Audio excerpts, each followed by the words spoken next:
हूं विजयलक्ष्मी। सियासी पीच पर आपका स्वागत है। चलिए जानते हैं बिहार और देश से जुड़ी राजनीति की बड़ी खबरों को। सबसे पहले एक नजर सुर्खियों पर। बिहार में 65% आरक्षण को रद्द करने पर मनोज झा ने सुप्रीम कोर्ट जाने की कही बात। राष्ट्रपति द्रौपदी मुर्मू ने बीते दिन मनाया अपना 66वां जन्मदिवस। गृह राज्य मंत्री बनने के बाद पहली बार पटना पहुंचे नित्यानंद राय। उत्तर प्रदेश की सभी 10 विधानसभा सीटों पर बसपा उतारेगी अपने प्रत्याशी। हरियाणा की 2 लोकसभा सीटों पर ईवीएम की होगी जांच। अब खबरें विस्तार से। विवादित बयान पर सांसद देवेश चंद्र ठाकुर की बढ़ी मुश्किलें। यादव, मुसलमान और कुशवाहा को लेकर बयान देने वाले सीतामढ़ी के जेडीयू सांसद देवेश चंद्र ठाकुर की मुश्किलें बढ़ती दिख रही हैं। अहियापुर के रहने वाले दिलीप कुशवाहा ने मुजफ्फरपुर मुख्य न्यायाधीश दंडाधिकारी की अदालत में सीतामढ़ी सांसद देवेश चंद्र ठाकुर के खिलाफ परिवाद दर्ज कराया है और जातीय उन्माद फैलाने का आरोप लगाया है। आगामी 2 जुलाई को कोर्ट मामले पर सुनवाई करेगा। गृह राज्य मंत्री बनने के बाद पहली बार पटना पहुंचे नित्यानंद राय। केंद्र की एनडीए सरकार में दूसरी बार गृह राज्य मंत्री बनने के बाद पहली बार पटना पहुंचे नित्यानंद राय का कार्यकर्ताओं ने गर्मजोशी के साथ स्वागत किया। पटना एयरपोर्ट पर केंद्रीय गृह राज्य मंत्री नित्यानंद राय ने लोगों के आशीर्वाद और प्यार के लिए उनका आभार जताया। उस मौके पर नित्यानंद राय ने दावा किया कि आने वाले 2025 के विधानसभा चुनाव में परिवारवादी और भ्रष्टाचारी नेता तेजस्वी यादव को पूरी तरह से समाप्त कर देंगे। आने वाले विधानसभा चुनाव में महागठबंधन को 0 पर आउट करेंगे। बढ़ते अपराध पर तेजस्वी यादव ने बिहार सरकार के सामने खड़े किए सवाल। बुधवार को पीएम मोदी जब नालंदा दौरे पर आए तभी तेल्हारा थाना क्षेत्र में अपराधियों ने तेल्हारा +2 हाई स्कूल में घुसकर प्रभारी हेडमास्टर संतोष कुमार को गोली मार दी। तेजस्वी यादव ने इस घटना को मुद्दा बनाते हुए सरकार पर हमला बोला है। तेजस्वी ने एक्स पर लिखा, बिहार में सरकारी अपराधियों के हौसले इतने बुलंद हैं कि कल जब प्रधानमंत्री और मुख्यमंत्री दोनों गृह जिला नालंदा में उपस्थित थे तब उसी वक्त नालंदा में सरकारी गुंडे सरेआम स्कूल में घुस मुख्य अध्यापक को गोली मार तांडव मचा रहे थे। बिहार में 65% आरक्षण को रद्द करने पर मनोज झा ने सुप्रीम कोर्ट जाने की कही बात। बिहार में आरक्षण की सीमा को 50% से बढ़ाकर 65% करने को नीतीश सरकार के फैसले को पटना हाईकोर्ट ने रद्द कर दिया है, जिसके बाद से ही राज्य की सियासत गर्मा गई है। वहीं अब इस मामले में राजद ने सुप्रीम कोर्ट के दरवाजे को खटखटाने की बात की है। राजद के राज्यसभा सांसद मनोज झा ने इस मामले को लेकर कहा कि कोर्ट का फैसला दुर्भाग्यपूर्ण है और वो और ज्यादा सबूत इकट्ठे कर सुप्रीम कोर्ट में जाएंगे। मनोज झा ने दावा किया है कि फैसला उनके पक्ष में ही होगा। नीट मामले में विजय सिन्हा का तेजस्वी यादव पर आरोप। नीट पेपर लीक मामले में बिहार के डिप्टी सीएम विजय सिन्हा ने गुरुवार को बड़ा दावा किया है। उन्होंने कहा कि तेजस्वी यादव के पीएस प्रीतम ने नीट पेपर लीक के मास्टरमाइंड सिकंदर के लिए कमरा बुक करवाया था। विजय सिन्हा ने नीट और मंत्री NHAI कनेक्शन पर प्रेस कॉन्फ्रेंस करके कहा कि मैंने मामले की विभागीय जांच कराई है। जानकारी के अनुसार 1 मई को तेजस्वी के पीएस प्रीतम कुमार ने RCD कर्मचारी प्रदीप को सिकंदर कुमार के लिए NHAI गेस्ट हाउस में कमरा बुक करने के लिए बुलाया था। तेजस्वी ने राहुल गांधी को मछली खिलाने का किया वादा।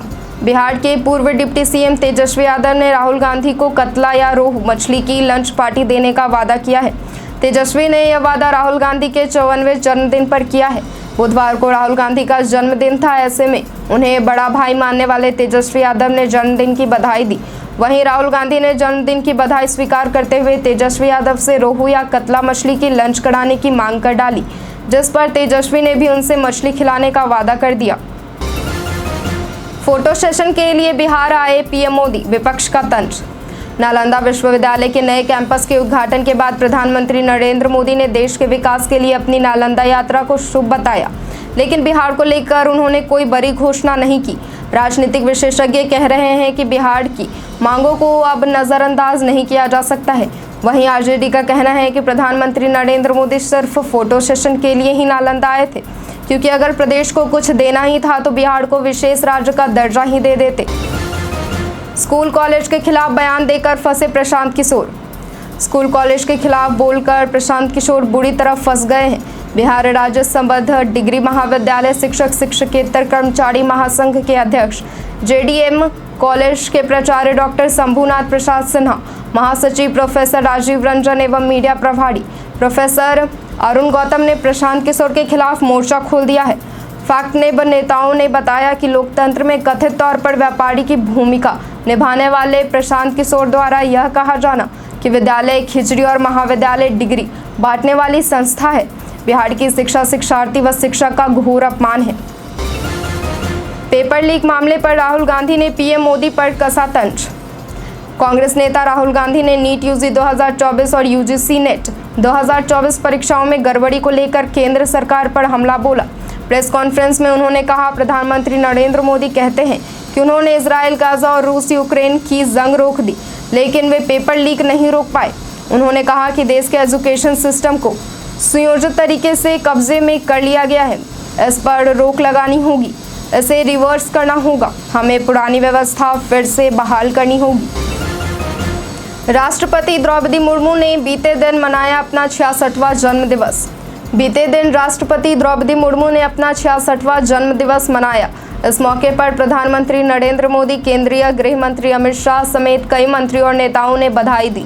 पीएम मोदी ने राष्ट्रपति द्रौपदी मुर्मू को उनके जन्मदिन पर बधाई देते हुए उनकी अच्छी सेहत और लंबे जीवन की कामना की।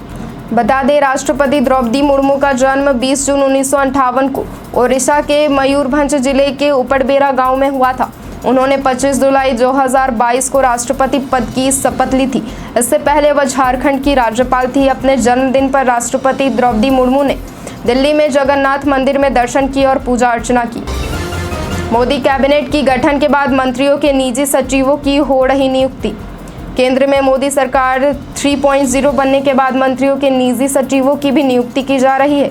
इसी क्रम में बीते दिन गुरुवार को 4 मंत्रियों के निजी सचिवों की नियुक्ति को मंजूरी दी गई। इन मंत्रियों में केंद्रीय परिवहन मंत्री नितिन गडकरी, पेट्रोलियम और प्राकृतिक गैस मंत्री हरदीप सिंह पुरी, कपड़ा मंत्री गिरिराज सिंह और आवास एवं शहरी मामले और विद्युत मंत्री मनोहर लाल खट्टर शामिल हैं। बीमा भारती ने रुपौली विधानसभा उपचुनाव के लिए दाखिल किया नामांकन। रुपौली विधानसभा उपचुनाव की रणभेड़ी बज चुकी है। आरजेडी से बीमा भारती ने नामांकन का पर्चा भी दाखिल कर दिया है। जेडीयू से कलाधर मंडल उम्मीदवार हैं।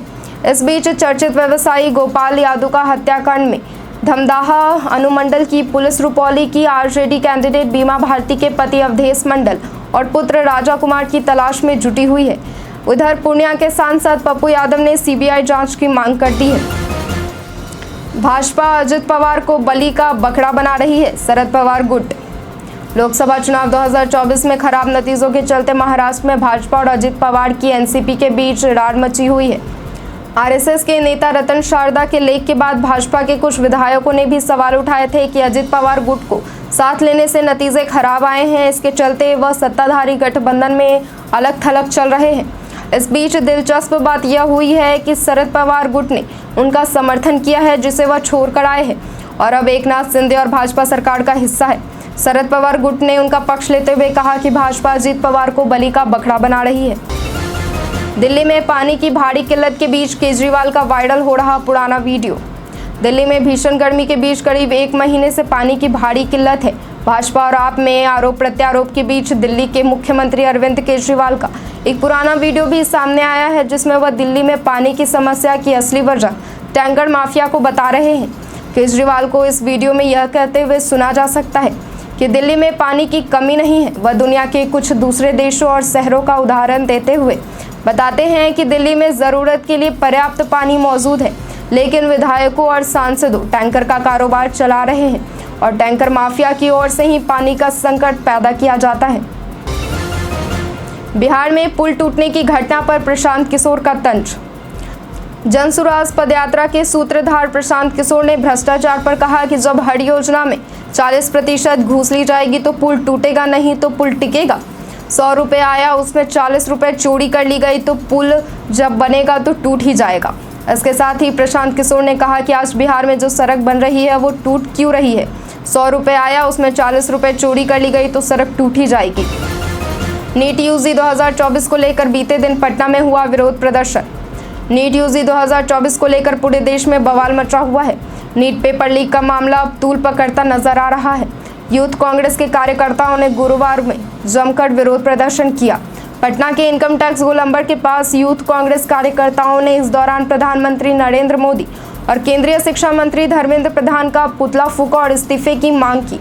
यूथ कांग्रेस के नेताओं का कहना था कि धर्मेंद्र प्रधान जब पेट्रोलियम मंत्री थे तब पेट्रोल का दाम बढ़ा दिया और अब वो केंद्रीय शिक्षा मंत्री है तो परीक्षा में धांधली हो रही है।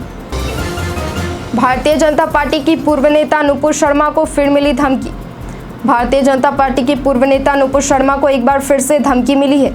इस बार उन्हें इस्लामिक स्टेट खुरासान ने अपने न्यूज़लेटर वॉइस ऑफ खुरासान में लिखकर धमकी दी। इस लेटर में मोदी सरकार और उसके कई नेताओं के बयानों का भी जिक्र किया गया है। लेटर के पेज नंबर 25 पर अनेक देवी देवताओं की पूजा करने वाले भारतीय राजाओं महमूद गजनवी को फेस करने के लिए तैयार रहे के शीर्षक से लिखे गए लेख में धमकी दी गई। बीते कुछ दिनों में पुलिस ने नुपुर शर्मा को धमकी देने के आरोप में कई आरोपियों को गिरफ्तार किया है। उत्तर प्रदेश में योगी सरकार ने अपराधियों के लिए जारी की नई गाइडलाइन। उत्तर प्रदेश में योगी सरकार ने अधिकारियों के लिए जारी की नई गाइडलाइन। उत्तर प्रदेश में योगी सरकार ने अधिकारियों को लेकर नई गाइडलाइन जारी की है। यूपी सरकार ने अपने अफसरों और कर्मचारियों के लिए मीडिया गाइडलाइंस बनाई है। आदेश में कहा गया है कि मीडिया में जिसको बोलना है पहले सरकारी मंजूरी लेनी होगी। सोशल मीडिया के लिए भी नियम तय किए गए हैं। नया शासनादेश 19 जून की रात जारी किया गया जिसमें सख्ती से कहा गया है आचरण नियमावली का पालन करें। आदेश दिया गया है कि बिना मंजूरी लिए अखबार में लेख ना लिखे, टीवी रेडियो में ना बोले, सोशल मीडिया पर भी ना लिखे। उत्तर प्रदेश की सभी 10 विधानसभा सीटों पर बसपा उतारेगी अपने प्रत्याशी। उत्तर प्रदेश की 10 विधानसभा सीटों पर उपचुनाव की तैयारियां तेज हो गई हैं। इसी बीच बहुजन समाज पार्टी सुप्रीमो मायावती ने भी यूपी विधानसभा उपचुनाव को लेकर बड़ा फैसला लिया है। बसपा यूपी विधानसभा उपचुनाव में सभी सीटों पर अपने प्रत्याशी उतारेगी। लोकसभा चुनाव में मिली हार के बाद मायावती ने बड़ा फैसला लिया है क्योंकि बसपा सुप्रीमो मायावती उपचुनाव में अपने प्रत्याशी उतारने से बचती हुई नजर आई हैं। हालांकि अब यूपी उपचुनाव में मायावती ने अपने प्रत्याशियों को चुनावी मैदान में उतारने का ऐलान कर दिया है। अखिलेश यादव ने यूजीसी नेट परीक्षा रद्द करने को लेकर केंद्र सरकार पर निशाना साधा। समाजवादी पार्टी के अध्यक्ष अखिलेश यादव ने सोशल मीडिया मंच एक्स पर अपनी पोस्ट में लिखा और अब गड़बड़ी की खबर के बाद यूजीसी नेट की परीक्षा भी रद्द कर दी गई। भाजपा के राज में पेपर माफिया लगभग हर परीक्षा में धांधली कर रहा है। यह देश के खिलाफ किसी की बड़ी साजिश भी हो सकती है। हरियाणा की 2 लोकसभा सीटों पर ईवीएम की होगी जांच। चुनाव आयोग ने हरियाणा की 2 लोकसभा सीटों पर चुनाव में ईवीएम में गड़बड़ी की शिकायत की जांच के आदेश दिए हैं। इनमें करनाल और फरीदाबाद सीट शामिल है जिनकी अब ईवीएम चेक कराई जाएगी। करनाल से केंद्रीय मंत्री मनोहर लाल खट्टर और फरीदाबाद से केंद्रीय राज्य मंत्री कृष्णपाल गुर्जर चुनाव जीते थे। दोनों सीटों पर कांग्रेस उम्मीदवारों की ओर से चुनाव के दौरान गड़बड़ी की आशंका जताई गई थी। इसे लेकर चुनाव आयोग में शिकायत भी की गई थी। अब बढ़ते हैं आज के सवाल की ओर। आज का सवाल है कि बार बार ईवीएम पर उठ रहे सवाल पर आपकी क्या राय है? अपना जवाब हमें कमेंट सेक्शन में लिखकर जरूर दें। आज के लिए इतना ही, धन्यवाद।